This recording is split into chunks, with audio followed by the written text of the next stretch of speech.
আসসালামু আলাইকুম। Hello everyone, শুভ সকাল সবাইকে। সবাই কেমন আছেন? আশা করি আল্লাহর অশেষ রহমতে আমার প্রিয় আপুরা সবাই অনেক অনেক ভালো আছে। শুরু করছি নতুন একটি ব্লগ। আজকের ভিডিওটি যদি আপনাদের কাছে ভালো লাগে প্লিজ একটি লাইক দিয়ে আমার পাশেই থাকবেন। এই যে সকাল সকাল হতে চা বানিয়ে নিচ্ছি। আর আমি চা খেতে গেলে ছেলে তো বাহানা করবেই, তাই তার জন্য একটু নিলাম। তবে চা খাওয়া বেশি নেশা ভালো না, ঘুম খুবই কম হয়। এরপর দুপুরে রান্না করতে এসেছিলাম এবং ব্যাপার আজকে দুপুরে রান্না করতে গিয়ে কিন্তু গ্যাস শেষ হয়ে গেল। অনেক দিন ধরে অপেক্ষায় আছি, আজ না কাল করে করে গ্যাস এবার অনেক দিন গেল, প্রায় 3.5 মাসের মতো গেল। এতদিন গ্যাস কিন্তু যায় না, 3 মাস থাকে, তো এখানে এক্সট্রা আরও 15 দিন বেশি গেল। যাই হোক, রান্নাটা কিন্তু অবশেষে রাইস কুকারে করেছিলাম এবং অনেকটা সময় নিয়ে করেছিলাম। তবে রান্না কিন্তু বেশ মজাই হয়েছিল, একটু সময় নিয়ে করলেও। আর মজার ব্যাপার রাইস কুকারে কিন্তু মাছটাও ভেজেছিলাম। তো পটল আর মিষ্টি কুমড়া ভাজি করেছিলাম। আর তো তারপর অবশেষে এই যে খেতে বসলাম। তো আর রান্না করেছিলাম এই যে কই মাছ আলু দিয়ে ভুনা করেছিলাম। তো দুপুরে এটাই ছিল আমাদের খাবার। রাতের বেলা খিচুড়ি করব। আর দুপুরে এই সংক্ষেপে একটু ভাজি আর একটু মাছ ভুনা করে নিয়েছি। তো তারপর এই যে এখন খাবার খেতে বসলাম। আসলে সারাদিন আজকে তেমন করে কোনো ভিডিও করা হয়নি। সবসময় ভিডিও করতে আসলে ওইভাবে ভালোও লাগে না, তো যার কারণে আজকে দুপুর দিকে আমি ভিডিও আপলোড করতে পারিনি। তো তারপর বিকাল দিকে যে খিচুড়িটা রান্না করেছিলাম সেটারই একটু রেসিপি আকারে ভিডিও করে নিয়েছিলাম। আর তারপর আপনাদের সাথে শেয়ার করতে চলে আসলাম।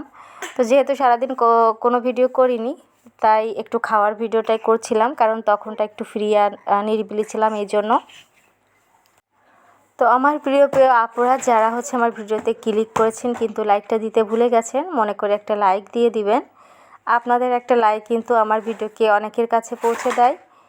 এই সন্ধ্যার একটু আগ মুহূর্তে কিছু একটা খেতে ইচ্ছা করছিল, তো এই মুহূর্তে বেশিরভাগই বাইরে থেকে কিছু কিনে এনে খাওয়া হয়। তো ভাবলাম যে একটু মাংসের ঝোল আছে ফ্রিজে, তো সেটা দিয়ে 2টা গোলা রুটি করে নিই। এটা দিয়েই সন্ধ্যা নাস্তাটা সেরে নেই, বেশ ভালোই হবে। তো যেইভাবে সেই কাজ, 2টা গোলা রুটি তৈরি করে নিলাম আর সেটা দিয়েই সন্ধ্যার নাস্তা সেরে নিয়েছিলাম।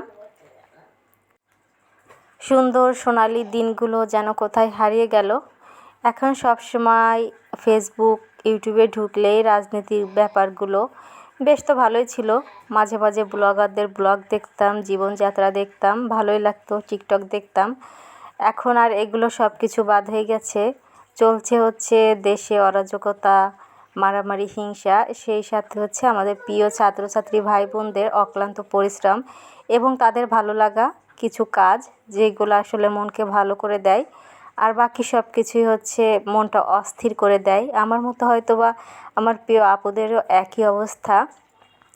তো তারপর এই যে চলে এলাম সন্ধ্যার পরে খিচুড়ি রান্না করার জন্য। খিচুড়ি রান্না করার জন্য নরমালি চাল নিয়ে নিলাম, তারপর ডাল নিয়ে নিলাম। এখন চাল ডালগুলো ভালো করে ধুয়ে নিব। খিচুড়ি সাধারণত আমি হাতে মেখেই করি সব সময়। কখনো কখনো দেখা যায় যে খুব টেস্টি হয় খিচুড়ি, আবার দেখা যায় কখনো কখনো খুব একটা মজা হয় না।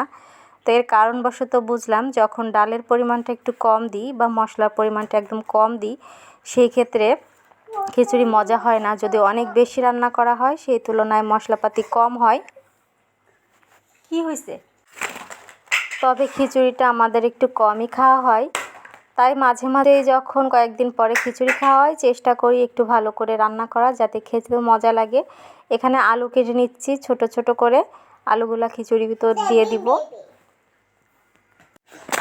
আলু দিয়ে খিচুড়ি রান্না করলে খিচুড়িটা একটু বেশি মোলায়েম হয়। বিশেষ বড় অনুষ্ঠানগুলোতে যে খিচুড়ি পাকানো হয় ওই রকম টাইপের হয়, এই জন্য আমি একটু আলু দিয়ে দিই। আমি প্রায় দেখেছি আলু দিলে খিচুড়িটা একটু বেশি স্বাদ হয়।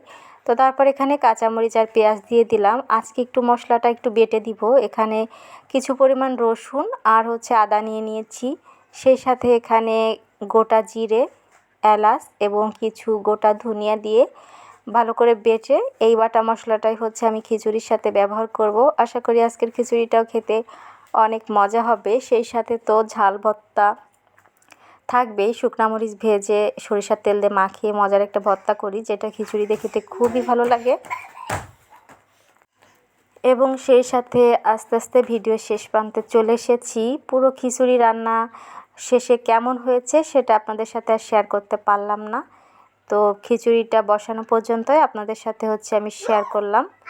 তো কেমন লেগেছে আমার খিচুড়ির রেসিপি কমেন্ট করে জানাবেন। আপনারাও যদি মজার খিচুড়ি খেতে চান এভাবে করে রান্না করে খেতে পারেন।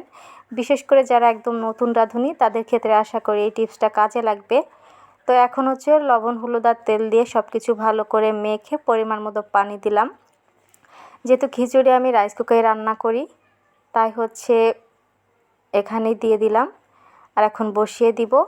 তো আমার প্রিয় আপুরা সবাই ভালো থাকবেন, সুস্থ থাকবেন। দেখা হবে নতুন কোনো ভিডিওর সাথে। আল্লাহ হাফেজ।